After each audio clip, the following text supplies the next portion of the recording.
لجنه وتشتغل وده بيحصل في الناشئين بقى، ده اللي بيحصل. هم مش عملوا مشروع اسمه مش عارف اللعيبه اللي هو الكابتن اسمه ايه؟ يعني بتاع اللي اتعمل له برنامج كبير ده الكابتن كابيتانو هو راح فين؟ لا انا ما اعرفش.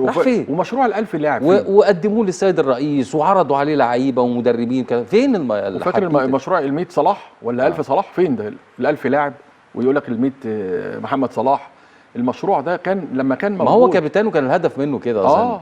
لكن ما حدش سمع عنه حاجه، يعني ما حدش عارف حاجه. وفين اللعيبه اللي طلعوا؟ ما فيش لعيبه طلعوا منهم. لا هو كانت برنامج تلفزيوني لكن ما طلعش مشروع وطني.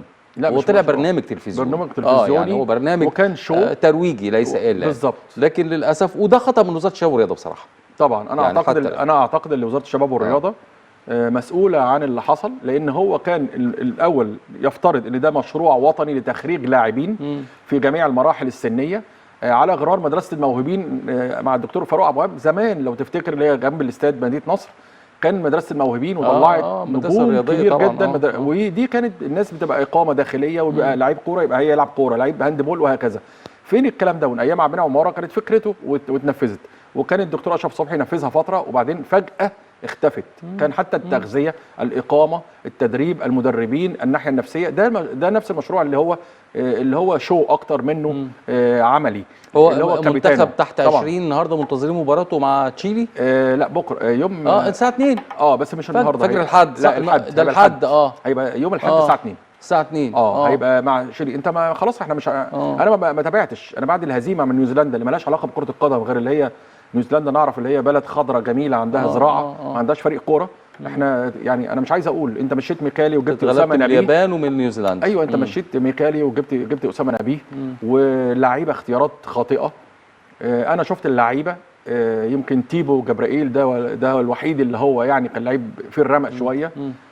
في لعيبه كتير لا تستحق اللي هي تلعب، عمر بيبو وعمر سيد معوض. في لعيبه مش عايز اقول مجاملات، لكن فعلا في لعيبه تستاهل اللي هي ما تلعبش اصلا، ما تستاهلش يعني اللي تلعب، وفي لعيبه تستاهل، وفي لعيبه كويسه اتثابت. يعني انا شفت يوسف عفيفي قبل ما يمشي من الاهلي اعاره يروح مثلا مقاولين فلسطين، لعيب كويس جدا وكابتن النادي الاهلي. هو انت ليه ما خدتوش؟ يعني برضو ده من ضمن الحاجات على فكره، يعني هي مش مجامله. لا واللعيب بتاع ليفربول احمد كريم واللعيب الثاني بتاع ارسنال تقريبا برضو اللي سابهم باين او ما خدوش الاثنين. والاثنين على فكره بيلعبوا، يعني واحد احرز هدف ليفربول في جلاتا سراي. شفت اللي انا بقول لك عليه قبل المباراه الكبيره، جلاتا سراي لعب مع ليفربول شباب.